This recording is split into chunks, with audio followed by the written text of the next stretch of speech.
What is up, everybody? About a week ago on stream, we got into a discussion about the rank system and changes and things that I was frustrated about, and it ended up leading into a conversation about how to fix Rocket League in general. Not saying that Rocket League is broken, although with the server issues with RLCS and everything else going on, not even being able to queue right now, there may be some arguments for that, but in a big picture kind of mentality, there has been a lot of things that the community has been frustrated about, as well as myself, someone who's been privileged to be a part of the inside when it comes to the broadcast team and working with Psyonix directly. Now, I was never officially an employee of Psyonix. I was someone that was contracted to do contract work. I was basically reached out to and said, hey, we like your services. We want to pay you for your services. Come and do those things. And because I was a public figure that most people saw on the face of the broadcast, a lot of people do believe that I was someone that worked for Psyonix. And it basically means that I had to be a tight-lipped about a lot of things, because people just assumed that if I said something, that it was coming from the perspective of Psyonix, not my own. So just kind of clarifying, these are my thoughts, these are my opinions based upon the experiences I've had over the last 4 years being a caster for them, but more so as a community member and someone from the outside looking in. So a lot of people who have been watching have been a little frustrated about a lack of things coming to the Rocket League scene, and I went and started talking on my stream about things that I think would really make the game beneficial, and that's what this video is going to be about. I want to focus on two things. Number one, the casual scene, and number two being the competitive scene. I think both these things can be kind of refocused and rechanneled, because even though Psyonix, it feels like, is worried about segregating their audience, there's a way that you can do it to where it furthers the growth of your game. First, let's tackle casual. For the casual, I think that they should bring up a casual queue mentality like they have now. The 1v1, the 2v2, 3v3 chaos, game modes that you can just go and play the standard game mode to get used and familiar with the game. There's no MMR, you have a hidden one per se, and the only way you can see that is with programs like Mod, but it doesn't actually mean anything. It's just you gain points and they keep that behind to hopefully make matchmaking a little bit more similar. You also then bring in stuff like your extra game modes like Drop Shop, Hoops, Rumble, Snow Day, and you can provide a rank so they're a little bit more competitive, and you can provide better matchmaking with that sense with a visual scale. Plus it allows you to earn cool titles like Blizzard Wizard, RNG Champ, and stuff like that. But again, still more so the casual fan base, because we want to focus on threes as your competitive scene, just like you do your esport. And then last but not least, probably the one that I need the most is the customs. The ability to do Rocket Labs maps, workshop maps, and things that I think you should make super accessible. Currently, right now, Rocket Labs was put out, I think, way ahead of its time, and people did not like the workshop maps or the Rocket Labs maps because the fan base just wasn't good enough to play the game, because it is not a game where skills translate over unless you played something like SARP BC. I personally feel that you need something like a Halo Forge, a Fortnite creative mode, a way to making maps super accessible in-game. And the reason why is it's going to provide a level of community, like someone like myself who plays a game like Warcraft 3 Frozen Throne, a game that's been around for almost 2 decades. Their custom maps are still fun to this day, and this game is older than most of your player base. Like, it's unreal the amount of longevity that game has had because of things that have been made by its community. The benefit to doing that is it takes less resources from the people internally, but still provides the long-term fun. You're allowing your community to build maps and game modes and really fun things that you guys just may not have the manpower to do. The difficulty is getting to play it. Currently, we have to use Hamachi, a VPN service, so it doesn't show my own IP, to basically trick the game into thinking it's a local lobby, and then we have to use Mod to connect to people and use a map swapping system in order to play those games on a local host. And it's frustrating because I know tons of people, whether it be console or PC, just would love to engage in that content, but they can't. To have those workshop maps, they host a private server, they can allow people to connect to it, and if they don't have the map, it downloads, they have it, and then they can play it with their friends. And something like that in Rocket League is desperately needed. When you see all the maps that Lethmir is putting out, how quickly he can pump them out with Unreal Engine, and yet we don't get those things from Psyonix. You have stuff like the Spike Rush game mode and the Ghostbusters one that came out, but like, those are reused assets. Spike Rush is using spikes, but you're just inversing the way that Rumble works with letting go of the power-up rather than utilizing it. And the Ghost one was using a drop shot mechanic with a magnet in a certain area. And it's like, we haven't really seen anything new since Drop Shot, even though these are new concepts and ideas. Whether it be maps, they are new skins, even though they are beautiful, like the Forbidden Temple map. It's still the same gameplay. It's the same game I've been playing since summer of 2015. While games like in League of Legends at least have jungles that they can change up, or different champions, or different abilities, and balancing, and different things. Like, even though you may change a new car, the core gameplay is the exact same thing. And by creating these custom maps, the casual fan base gets to play and still learn the game, but also play new, fun, various game modes that make the game refreshing. It keeps us coming back for more every single time. And it's a kind of a two birds with one stone thing. Take the training pack browser list that you have now with your favorites, do that exact same thing, but allow people to join it with all these creative maps that they can also now make. Double down on it, make it the best thing it could be, because it could turn into something massive. For casuals, that's kind of the big things to focus on. Keep the casual queues where people can learn the game and kind of get used to the mechanics.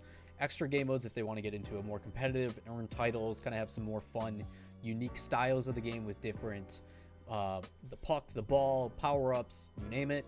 And then custom, where the game can really shine with custom maps, workshop maps, rocket labs, all the stuff. Heck, even Psyonix can try new maps if they want to put that on and bring more non-standard stuff in. No harm, no foul. It's just time and effort put in, and possibly money, but at least you learned something out of it. Flipping to the other side, if we focus on the competitive scene, there's a couple things that I want. Number one being, you need to use ranked as a mentality for the first steps to becoming a pro. Currently, what it feels like, catering to the casual fan base with no hard resets, constant soft resets, the number of pros inflating. Like right now, I think in rank 2 is the most popular playlist. 4% of the player base is the highest percentage rank that is possible, which to me is ridiculous. You are trying to make it a high echelon, something that is hard for people to reach. But because ranks never reset and they're constantly inflating over time, there's a lot of frustration with it, and it's basically making the game mode unplayable. It's smurfing or otherwise, I don't think there's any way you can ever get rid of it, but implementing a system like CSGO has, or League of Legends has, where you have to be a certain rank or a certain level in the game before you can play, is going to help eliminate the accessibility that it is for someone to just buy a new account and play ranked and boost accounts and do whatever they want. The other thing you can do is apply a regular meeting or try to schedule something with the pros, the coaches, the managers, the people that live and breathe your competitive scene, the people that basically determine the meta of how the game is supposed to be played, and bring them out for quarterly or bi-weekly meetings to play test and give feedback and just test anything new you guys put out. Stuff like new vehicles to see if people are actually going to play them or if they're just going to be a one and done thing. Testing anything new that you guys want to do that affects the competitive scene. Discussing formats, the locations, like just including them as much as possible to get as much feedback from the people that digest the content more than anybody else. When you're willing to let people in, it shows that you're confident with what you're doing and you're trying to make it better, which makes people more passionate about your game, something that you guys used to do a very long time ago. The initial game, when it came out, had such community focus from Dave and the rest of the guys at the company, based upon going on stream and him saying he's going to eat bread if 10,000 people concurrent play. The servers break, you get 100,000, and ever since that moment, it seems like the mentality has shifted from community to cosmetics, make money, do whatever we can to sell, make money. Rank system, you gotta remove solo standard. You created a thing called clubs, but yet clubs don't really do anything. It's just a place where you group and you have a tag together, which people on Steam can just do that anyway. Get rid of solo standard, bring in club queue, turn it into a series that you play with a team with a dedicated rank, and then make it, if you do have subs, you have a team or a club of 4, the sub has to play X amount of games like you do in the RLCS in order to be considered for that rank, so boosting and smurfing and stuff is less of an issue. Just like the training mode not being fully fleshed out, tournament mode came out and a lot of us were excited. We thought we were going to get Psyonix sponsored events in the game. We thought we were going to get a lot of different features, but it again feels like it just fell short. It was a fantastic idea and people were excited to queue tournaments all the time and have storylines that they could follow on our streams on Twitch. But again, you guys said there was going to be a second update in the second half of the season or second half of the year, and it just never came. A lot of these features just have never existed, and it's been years since you've mentioned it. So where is it? We just don't know. Shouts to JamesBot. JamesBot thought about doing kind of like an arena system like Hearthstone, where you pay a certain amount of credits, and with those credits then you queue and you keep playing people in a Swiss style. Like you're 1-0, you play another person 1-0, and then you play 2-0 against another person who's 2-0. Oh, you lost that one. Now you play against another person who's 2-1, and after 3 losses, you end up losing and you get a reward based upon how far you get. Certain things like that not only work for people engaging in your game, but it also works for the people who stream your game, which gets more eyes on it, more marketing. It just doubles down on everything you're trying to accomplish. Another one that's been under a lot of controversy is making the game free to play, which I'm a firm believer you should, and a lot of the reason why is it goes back to this game as a whole. I understand the game is a top seller on Steam and other platforms, but I go back to thinking about what PlayStation Plus did for the game when it was free. 4 million people came in, the game became super popular, it overwhelmed your servers, you guys fixed that, the game became awesome, and it is where it is today. And with things like the Olympics coming up, where there's going to be more eyes on it ever than before from the mainstream audience and otherwise, you have an opportunity to remove that out of the way and give those guys a chance to fall in love with the game just like I did. Ways to make that money can be done in other ways. Stuff like the esports scene can be considered a profitable business. I was at every single event for 8 seasons for 4 years, and I still have yet the ability to go and buy a shirt like I'm wearing right now with the RLCS logo on it. Even though we never got to see a game from RLCS on Saturday today, you still had 80,000 people watching, and people want to support that, so let them buy things. There's so many things that you could do to profit this by allowing esports orgs to come in and sell their stuff and build the fan bases and really become engaged, but it just feels like you guys are afraid to let people in, and I don't know why. Another thing is the community events are becoming less and less, and it's because something about that protective ability, that umbrella that you guys want to have on everything you do, remove it. Get rid of the 5K cap, get rid of the 50K event cap for the year, and let people go nuts. There's tons of people who want to provide tournaments and go all out on this game, but it feels like there's this concern that it's going to overshadow your premier event. And I get that, but by limiting it, you're hurting yourself. Competition is always better for the consumer, but at the same time, it's going to force the company to be better. And as long as you guys are trying, I don't think anybody's going to get upset at you. There's numerous times where this company has had struggles but made it through it. The primary one being the server issues at the very beginning of the game. You know, most companies, when they have a false start at the beginning, never get their footing back, but people love and are passionate about this game, and the game still took off more than ever before. And if you remove that cap, you're going to get more eyes on it, you're going to get more people competing, you're going to get everything you want. And yes, it may force your premieres to be better and be bigger, but you're going to have more support behind it as well. Things that I hope to see. Number one, the game is made on the same engine. It is owned by Epic. The Unreal Engine is from Epic. Because of that, I hope we start to see things implemented faster, and I hope now that you have more funding, you can increase the workload because you have more employees and things can come out faster. Whether it be the features that I've talked about previously or new ones that I may not have thought of. Now, I will play devil's advocate.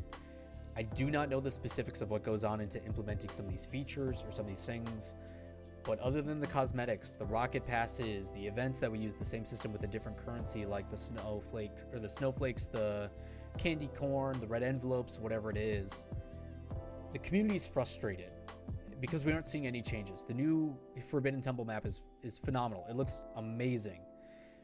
But the gameplay day in and day out is the exact same, and it's being coupled with server issues, and just nothing is changing. Things are becoming stagnant, and it's really frustrating. Now, I say these things because I do genuinely love the game, and we're critical because we know its potential, and I know you guys do as well.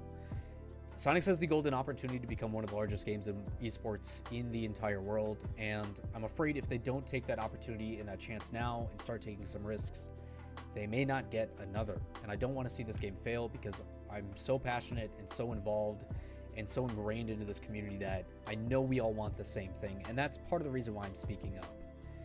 I do appreciate everybody who's gotten this far and taken the time to listen to what I've had to say, and I hope you guys do provide your own feedback in the comments down below. Just make sure it's constructive and we provide solutions rather than just complaining, as it does make a huge deal into them listening to us and taking this rant seriously. With that, I am Lawler, and I hope you guys feel the same way. If not, like I said, please let me know, and I will see you next time.